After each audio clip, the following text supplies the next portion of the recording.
Hi. So I'm just going to read you something I wrote, which is going to be controversial in some ways, but true in some ways. Okay? Because I think it's important that I share this with you. Something I wrote about 6 years ago, and it's my guide to non-autistics for autistics. So I'm going to read this.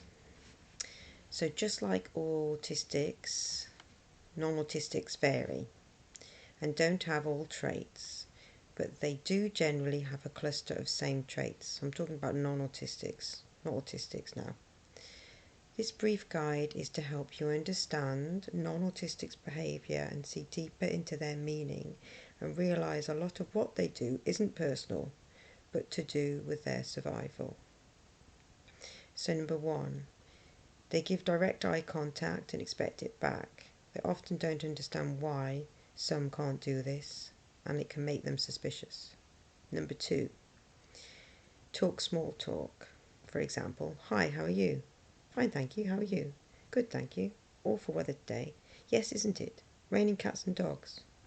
I know, have webbed feet soon. None of it really means anything, and it isn't meant to. It's just an interaction that isn't literal or deep. They mostly keep it to this, usually with banter added, i.e. cats and dogs, webbed feet. They find it very uncomfortable to go off track and have meaningful conversation with people when they're keeping it light. 3, they mostly avoid getting too close, nothing personal, so try not to take it that way. They just keep rigid boundaries with keeping a distance emotionally. Communication, friendliness is about survival. 4, they can smile without meaning it. This often confuses an autistic because they can tell they don't mean it, but also it's nothing personal. They have adapted to the world and how to work it. 5, they say things they don't mean. Again, as above, it confuses autistics as we often only say what we mean.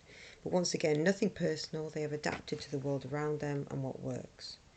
6, sensory issues aren't often a problem for them. Bright lights, loud noises, smell, taste or feel. 7, they see ways of using situations to their advantage and notice a way of using it to help themselves. Once again, nothing personal, survival. They often live in like packs, herds, and will voice the opinion of the herd rather than their own voice. 9, they don't like to stand out or appear different. 10, they follow fashions and trends. 11, they steer clear from people who are different, as it can unsettle them. 12, they often follow celebrities and look up to them. They often follow celebrities that are different because they can admire that in some ways and they can't really do it as much. 13, they dress quite similar and have a code what fits and doesn't. They tend not to veer off this. 14, they will tell white lies. Once again, nothing personal. They don't see any harm in this and don't mean it negatively, but autistics can tell and this can cause us discomfort. 15, they don't have strong emotions. Often their emotions run on a lower frequency compared to autistics. 16, their life has a path that is sort of programmed. So their life is like the life goals of a pack and what the masses want rather than what they want as an individual. 17, individual doesn't really mean anything to them in some ways. 18, their life path is often school, college, university, get married, children, grandchildren, retire, surrounded by friendships, light hobbies, holidays in the sun, home improvements, day trips, some sporting activities, conservatories, nothing too off the beaten track. 19, they like the next gadget, technology, iPhone. They see things as status symbols and they see it as showing something about them. 20, they will have people in their lives that will give them an advantage, otherwise they don't always form a bond. Nothing personal, again, it's survival. 21, they can find it hard to understand people that don't look like them or talk like them. 22, They find it hard to put themselves in other people's shoes if they haven't had that experience and can't seem to try to understand. This unsettles them. 23. They prefer people like themselves. 24. They have no problems with interacting and communicating. 25. They have an ability to adapt to change. 26. As children, they don't generally have problems with speech delays, sensitivity. They are often competitive and adapt to new skills, and they often have little fear. 27. They're not obsessive about what they like, don't generally learn every detail. 28. They won't spend hours lost in something they like. 29.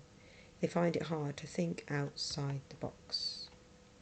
30. They can gang up on someone even in adulthood and don't see the harm in this. It's bonding technique.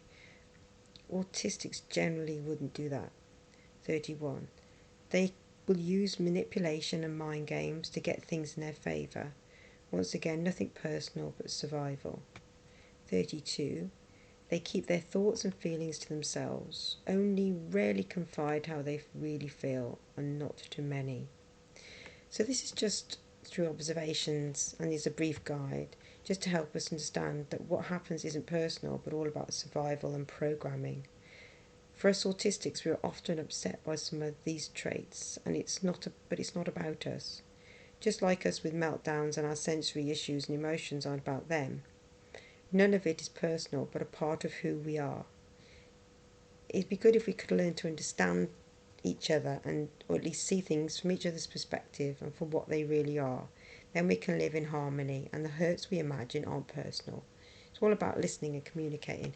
Like I said, not every non-autistic is like that, but I've come across quite a few, and it is really confusing for a neurodivergent to be around these things and think, well, why is that okay for them?